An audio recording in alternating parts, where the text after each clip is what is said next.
सर्वांना नमस्कार। कशा आहात तुम्ही? आजच्या या नवीन व्हिडिओमध्ये सर्वप्रथम तुमचं नवीन वर्षाच्या निमित्ताने सहर्ष स्वागत आहे आणि सर्वांना तुम्हाला 2025 हे जे वर्ष आहे हे खूप चांगलं जावं त्यासाठी माझ्याकडनं तुम्हाला खूप खूप शुभेच्छा। आणि तुम्हालाच नाही तर तुमच्या कुटुंबातील प्रत्येक सदस्याला पण माझ्याकडनं खूप खूप शुभेच्छा। आणि तुमच्या ज्या चांगल्या इच्छा आहेत, ज्या मनोकामना आहेत तर त्या ईश्वर पूर्ण करो अशी पण मी इच्छा बाळगतो। आणि सर्वात महत्त्वाचं म्हणजे बघा, आज 1 जानेवारी 2025 म्हणजे 2025चा पहिला दिवस। आणि या पहिल्या दिवसामध्ये मी जसं तुम्हाला काल सांगितलं होतं, आज पण वितरण सुरू राहणार आणि आजही वितरण चालू आहे। त्यामुळे मी तुम्हाला व्हिडिओ सुरू व्हायच्या अगोदरच एकदम खुश खबर सांगतो आहे, आज पण वितरण सुरूच आहे। त्यामुळे काळजी करू नका की कुणाला असं वाटत असेल की सर आज रोजी पण मला पैसे आले नाहीत, तर नक्की मिळतील। पण या व्हिडिओमध्ये आपण बॅक टू बॅक इतक्या वेगवेगळ्या प्रश्नांची उत्तर देणार आहे मी तुम्हाला, जसं की तुम्ही बघा खूपच वेगवेगळे इतके प्रश्न आहेत आणि मी पटपट तुम्हाला उत्तर देणार आहे। आणि कदाचित तुम्हाला तुमचं उत्तर जे आहे हे तुम्हाला या प्रश्नामध्ये मिळेल। तुमच्या मनामध्ये जो प्रश्न आहे तर त्या प्रश्नाचं उत्तर मिळेल। सर्वात महत्त्वाचं म्हणजे बघा, तुम्हाला डिसेंबरचे पैसे मिळाले आहेत का? जर उत्तर नाही असं असेल, कारण की आपल्या चॅनलला खास करून आतापर्यंत जे बी काही सबस्क्रायबरची फॅमिली आहे आपल्या चॅनलची, क्लिअर, महाराष्ट्राच्या कानाकोपऱ्यामध्ये आपलं चॅनल पाहिलं जातं आणि सर्वाधिक आपले व्हिडिओ जे आहेत हे जास्तीत जास्त पाहिले जातात। आणि या चॅनलला भरभरून प्रेम मिळतं, कारण की इथे फक्त आणि फक्त प्रामाणिकपणा आणि तुम्हाला जास्तीत जास्त अपडेट आणि मार्गदर्शनपर व्हिडिओ असतात, विनाकारण वेळ खाऊ नाही। सर्वात महत्त्वाच्या मुद्द्याकडे येऊया, डिसेंबरचे पैसे मिळाले आहेत का? जर तुम्हाला पैसे मिळाले नसतील तर काय आणि कुठे तुमचे अडकले असणार आहेत पैसे ते सांगतोय। पहिलं तर बघा, जर पैसे मिळाले नसतील तर कदाचित तुमची DBT जी आहे 8 ते माझ्या मते डिसेंबर 15च्या अगोदरची असावी। जर तुमची DBT व्यवस्थित ऐका, जर तुमची DBT डिसेंबर 15च्या अगोदरची असेल तर तुम्हाला मी आत्ताच सांगतो, कदाचित तुम्हाला पैसे आले नसतील तर तुमच्यासाठी एक खुश खबर सांगतो आहे मी तुम्हाला, ते म्हणजे तुम्हाला दोन्ही महिन्याचे पैसे एकत्रित मिळतील जानेवारी या महिन्यामध्ये। हालाकी तुम्ही असं म्हणाल की सर दोन्ही महिन्याचे म्हणजे मग ऑक्टोबरचे मिळणार की नाही? ऑक्टोबरचे तर मिळणारच, पण तुम्हाला लवकरात लवकर जे आहे या लाडक्या बहिणींना डिसेंबरचे पैसे ज्यांना मिळाले नाही त्यांना लवकरात लवकर सरकार जे आहे जानेवारीचं म्हणजे नवीन वर्षाची त्यांची चांगली सुरुवात करणार आहे। त्यामुळे जानेवारीचा हप्ता पण लवकरच मिळणार आहे, त्यामुळे काळजी करू नका। आणि तुम्हाला माहिती आहे मी पूर्ण जे बोलतो तर त्याच्या मागचं संपूर्ण गणित डोक्यात ठेवूनच बोलतो, क्लिअर। त्यानंतर बघा, DBTचं अकाउंट बदल केला आहे तर काही प्रॉब्लेम आहे का? हा जो कॉमन प्रश्न आहे, पहिला तर मी मुद्दा क्लिअर केला, जर तुम्हाला पैसे आले नसतील तर वितरण चालू आहे। जर तुम्हाला DBTचे पैसे आले नसतील, DBT लेट झालेली आहे, तर त्यामुळे जानेवारीच्या या महिन्यामध्ये, क्लिअर, 2025 या महिन्यामध्ये तुम्हाला दोन्ही महिन्यांचे पैसे एकत्रित येतील। पहिलेच संपूर्ण महत्त्वाचे जे काही तुमच्या डोक्यामध्ये चालणारे जे प्रश्न आहेत कॉमन, त्या प्रश्नांची उत्तरे मी पहिल्या एका मिनिटामध्येच क्लिअर केलेले आहेत। पण आता बरेचशा लोकांना या प्रश्नाचं उत्तर कुठेही जा तुम्हाला कोणी देणार नाही, फक्त या चॅनलवर ते मार्गदर्शन केलं जातं, क्लिअर। त्यामुळेच तर कारण आहे की आपल्या चॅनलच्या बरेचशा सबस्क्रायबरचे क्लिअर पैसे मिळालेले आहेत, क्लिअर। जे लोक पलीकडे म्हणजे दुसऱ्या कुठे व्हिडिओ पाहत होते आणि त्यांना नंतर कळालं की फक्त अपडेट घेऊन नाही चालणार, की काय कारणामुळे आम्हाला पैसे येत नाहीत हे आम्हाला कारण कळायला पाहिजे, किंवा आमच्या मनामधले जे प्रश्न आहेत ते आम्हाला त्याचं उत्तर मिळाले पाहिजे तर आम्हाला पैसे मिळतील। तर त्यावेळेस ते आता इकडे आले, मग त्यांना आता पैसे मिळाले पाहिजे, त्यासाठी आपण त्यांच्या प्रश्नांची उत्तरे देऊयात। पहिला प्रश्न असा पण आहे बघा, DBTचा अकाउंटमध्ये बदल केला तर चालेल का? म्हणजे पूर्वी एक DBTचं अकाउंट होतं, पण दुर्दैवाने मला ते खातं बंद करावं लागलं आणि दुसरं खातं मी खोललं आहे, त्याला DBT केली आहे, तर मग आता पैसे येतील का? तर उत्तर आहे हो, येतील, काहीही काळजी करायची गरज नाही। पहिल्या प्रश्नाचं उत्तर। आता मी हालाकी याला आता खूप गोल फिरून सांगणार नाही, कारण माझ्याकडे बऱ्याचशा काही गोष्टी आहेत सांगण्यासारख्या, त्यावर बोलूयात। कदाचित तुमचा त्याच्यामध्ये प्रश्न जर का तुम्हाला तुमच्या प्रश्नाचं उत्तर मिळालं, जे कुठेच मिळणार नाही तुम्हाला, इथेच भेटेल आपल्या दीपक सरच्या व्हिडिओच्या मध्येच तुम्हाला या प्रकारच्या जे आहेत या चॅनलवरच मिळेल। बघा, एक मोबाईल नंबर, एक आधार कार्ड, हे काय आहे? असं नाही होणार की तुम्ही एक आधार कार्डवर बरेचसे फॉर्म भरणार, एक आधार कार्ड एकच फॉर्म भरायचा आहे, एक लाडकी बहीण एकच फॉर्म भरू शकते, एकपेक्षा अधिक फॉर्म भरायचे नाही. अच्छा, एक ड्राफ्टमध्ये कधी कधी काही माता भगिनींचे असे फॉर्म आहेत की त्यांच्या प्रोफाईलमध्ये ड्राफ्टमध्ये एक फॉर्म पडलेला आहे. काळजी करू नका. हालाकी तुम्हाला लाभ तुम्ही एकच फॉर्मवरून घेत आहेत हे तुम्ही लक्षात ठेवा. त्यापेक्षा तुम्ही आणखी काही काळजी करायची गरज नाही. पण एक मोबाईल नंबर आणि अनेक फॉर्म असं चालेल का? सर्वात महत्त्वाचं म्हणजे काल मला असा प्रश्न विचारला की सर माझ्या पतीच्या नावावरचा जो मोबाईल आहे, क्लिअर, हालाकी बँक डिटेल त्यांचंच होतं, फॉर्म त्यांच्या नावावर, पण पतीच्या नावावर नाही, पण फक्त पतीचा नंबर होता, म्हणजे त्यांच्या मिस्टरचा नंबर होता. तर नंबर चालेल, पण आधार नंबर, लाभार्थीचं नाव, लाभार्थीची माहिती ही कोण असणार आहे? महिला असणार आहे. क्लिअर. त्यामुळे मोबाईल जरी तुमच्या पतीचा असेल तरी चालेल, पण आधार कार्ड चालेल का पतीचं? नाही, तुमचंच चालणार आहे. प्रश्न हा क्लिअर झाला असावा अशी मी अपेक्षा करतो. पुढे बघा, मंजूर झालेला फॉर्म रिजेक्ट होतो का? बऱ्याचशा माता भगिनींना कोणीच सांगितलं याचं उत्तर. तर याचं स्पष्ट उत्तर असं आहे, मंजूर झालेला फॉर्म रिजेक्ट होऊ शकतो. आता तुम्ही म्हणाल की रिजेक्ट होऊ शकतो, मग कसं कळणार? तर पूर्वी आपल्याकडे 2 माध्यम होते, एक तर होती वेबसाईट आणि दुसरं होतं ॲप. पण आता दुर्दैवाने यांना टेक्निकल कारणामुळे हे बंद आहेत. पण तुम्ही असं अजिबात मनामध्ये ठेवू नका की हे बंद म्हणजे आता कायमचे गेले नाही.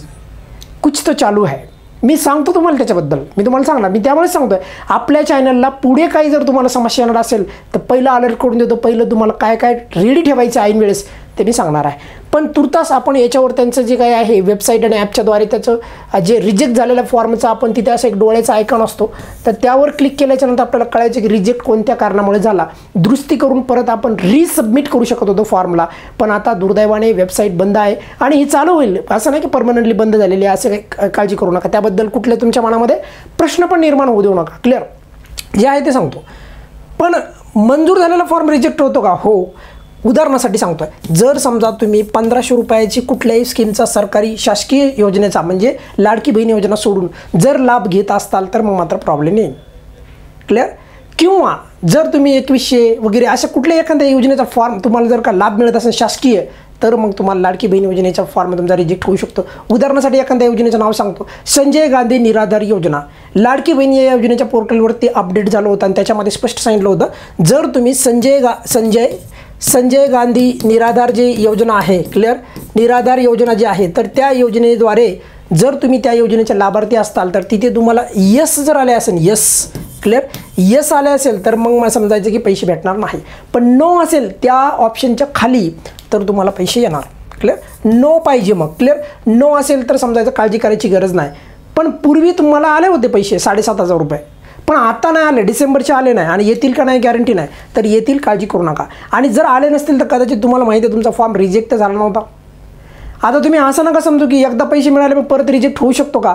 संजय गांधी निराधार योजनेमुळे खास करून होऊ शकतो, बाकी अजिबात होणार नाही, काळजी करायची गरज नाही. तुर्तास तरी तुम्हाला सांगतो पडताळणी लागणार नाही. आय होप की या प्रश्नाचं उत्तर मिळालं असेल. पुढचा प्रश्न साधा प्रश्न आहे, पण बरेचशा माता भगिनींना पैसे आले नाही त्यामुळे त्यांच्या मनामध्ये हा प्रश्न पण आता घर करून बसला आहे की अशा छोटे छोटे प्रश्न असतात, पण बघा हे क्लिअर केल्याशिवाय त्यांना कळणार नाही की अच्छा ह्या पण प्रश्नाची उत्तरे देणं लागतात. बघा, ई श्रम किंवा PM किसानचा लाभ मिळतो आहे, तर मग लाडकी बहीण या योजनेचा लाभ मिळणार का? तर लक्षात ठेवा, ई श्रम योजना असो किंवा तुम्हाला कुठल्याही प्रकारची PM किसान असो, मुख्यमंत्री PM किसान, तर या कुठल्याही योजना असो, क्लिअर, किंवा तुम्ही सोलार पंपचा लाभ घेतला आहे, कुठलेही असो, तर त्याचा आणि याचा काहीही संबंध नाही.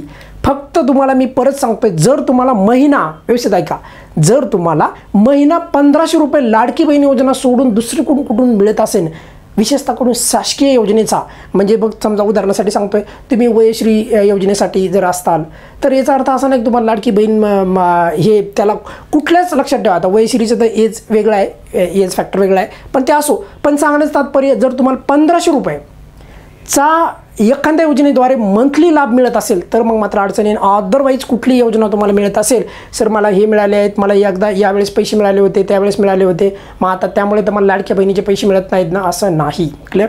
बऱ्याचशा माता भगिनी अशा पण आहेत, हा खूपच कॉमन प्रश्न आहे. आणखी पण बघा, खूप कॉमन प्रश्न आहे की त्यांचा प्रश्न असा आहे की जुलै आणि ऑगस्टला जे आहे पैसे आले नाहीत तर काय कारण असावे?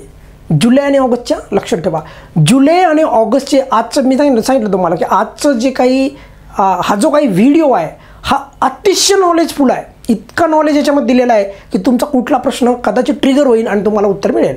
जुलै आणि ऑगस्टचे पैसे आले नाहीत तर काय करावे? पहिलं तर माझ्यामध्ये जुलै आणि ऑगस्टचा खास करू ना, सप्टेंबर ऑक्टोबरचा नाही. या महिन्यामधला फॉर्म असेल तर यांनी DBT जी आहे यावर तर फोकस करायचंच आहे. म्हणजे DBTचं खास करून तुम्ही DBT ॲक्टिव्ह आहे का हे पाहायचं आहे, यावर तुम्ही काम करा. पण याच्याही पेक्षा महत्त्वाची गोष्ट म्हणजे जुलै ऑगस्टच्या फॉर्मवाल्यांना तुमच्या फॉर्मचं स्टेटस पहा. अप्रूव्हल स्टेटस पाहिजे, अप्रूव्ड म्हणजे मंजूर झालेलं पाहिजे, हिरव्या रंगामध्ये लिहिलेलं असायचं अप्रूव्ड. आता तुम्ही म्हणाल सर वेबसाईट तर बंद आहे. आता ऑक्टोबरवाल्यासाठी मी म्हणेल की ऑक्टोबर आणि त्या फॉर्मवाल्यांसाठी त्यांच्यासाठी मी म्हणेल की अरे त्यांनी जर मला म्हणलं की सर वेबसाईट बंद आहेत, मी त्यांचं 2 मिनिटासाठी ऐकेल. पण जर जुलै ऑगस्टवाले जर म्हणत असतील की सर वेबसाईट बंद आहे कसं करणार, तर याच्या अगोदर तर वेबसाईट चालू होती. तुम्हाला माहीत होतं की माझ्या फॉर्मला रिजेक्ट केलं तर का अप्रूव्हल केलं तर. जर तुम्हाला त्यावेळेस अप्रूव्ड असं असेल तर 99% चान्सेस आहे की तुमचं मग अप्रूव्डच असणार आहे. मग आता जर अप्रूव्डच असं गृहीत धरूनच चला तुम्ही. बघा मी परत सांगतोय, वेबसाईट चालू व्हायच्या अगोदर जुलै ऑगस्टवाल्यांनी पाहिला असेल कदाचित त्यांचा फॉर्म जर अप्रूव्ड असेल झालेला तर तुम्हाला काळजी करायची गरज नाही. क्लिअर? रिजेक्ट होण्याचे चान्सेस 1% आहेत, काळजी करू नका. पण तुम्ही मग कशावर काम करायला पाहिजे? DBTवर. तुम्ही इथे कुठेतरी अटकता आहात का? DBT तुमची प्रॉपर आहे का? काही माता भगिनींची 5-5, 7-7 वर्षापूर्वीची DBT आहे. पैसे येतात का? उत्तर आहे हो येतात. कोण नाही उत्तर देणार तुम्हाला असे. पण एक महत्त्वाचा मुद्दा, जर पैसे तुम्हाला असं वाटत असेल की नाही यार खूप वेळ झाला आता काय करायचं, तर इंडिया जी आपली पोस्ट बँक आहे, पोस्ट बँकमध्ये खातं खोललं, खूप कमी पैशामध्ये खातं खोललं जातं. तिथे तुम्ही खातं खोलून एकदा ट्राय करू शकता जर तुमचा फॉर्म जुलै ऑगस्टचा असेल तर. परत एकदा जाता सांगतो आहे, लक्षात ठेवा, जर तुम्हाला लाडकी बहीण या योजनेच्या अंतर्गत ऑक्टोबर, नोव्हेंबर, डिसेंबर, खास करून डिसेंबरचे पैसे आलेच नसतील तर काळजी करायची गरज नाही. तुम्हाला जानेवारी आणि डिसेंबर या दोन्ही महिन्यांचे पैसे एकत्रित मिळतील आणि तुम्ही असं म्हणाल मग ऑक्टोबर आणि नोव्हेंबरचे तेही मिळतील. कदाचित तुमच्या अकाउंटला 2-2 DBTचे मेसेज पडतील. त्यामुळे लक्षात ठेवा, जानेवारीमध्ये लवकरच जे आहे 2025ची जी काही स्टार्टिंग आहे ही पण एकदम धूमधडाके होणार आहे. कुठल्याही माता भगिनींनी काळजी करायची नाही. पण तुर्तास परत त्याच मुद्द्यावर येतो, आजही डिसेंबरचा हप्ता तुम्हाला मिळाला नसेल तर वितरण चालू आहे. आता मला असं वाटतं की मी इतके प्रश्न घेतलेत तुमचे, कारण नवीन वर्ष आहे आणि नवीन वर्षामध्ये तुमचे जर काही प्रश्न सुटले तर यापेक्षा आणखी काय चांगलं आहे. क्लिअर? त्यामुळे आपले व्हिडिओ हे खूप अभ्यासपूर्ण आणि माहितीपूर्ण असतात. हे तुम्हाला कदाचित आता समजलं असेल की किती अजिबात विनाकारण बडबड नाही, इतकी माहिती असते आपल्या व्हिडिओमध्ये की तुम्हाला कुठेच अशा प्रकारची माहिती मिळणार नाही. तुर्तास लक्षात ठेवा. जाता परत तुम्हाला नवीन वर्षाच्या माझ्याकडनं खूप खूप शुभेच्छा. नवीन वर्ष खूप चांगलं जाऊ तुम्हाला अशी मी आशा बाळगतो. आणि सर्वात महत्त्वाचं म्हणजे जर तुम्हाला डिसेंबरचे पैसे आले नसतील तर कोणीही माता भगिनींनी काळजी करायची गरज नाही. येणाऱ्या सेशनमध्ये मी तुम्हाला खूप साऱ्या गोष्टी सांगणार आहे, त्याच्यामध्ये दुरुस्ती करा. आज ना उद्या पैसे मिळतील, काळजी करू नका. धन्यवाद.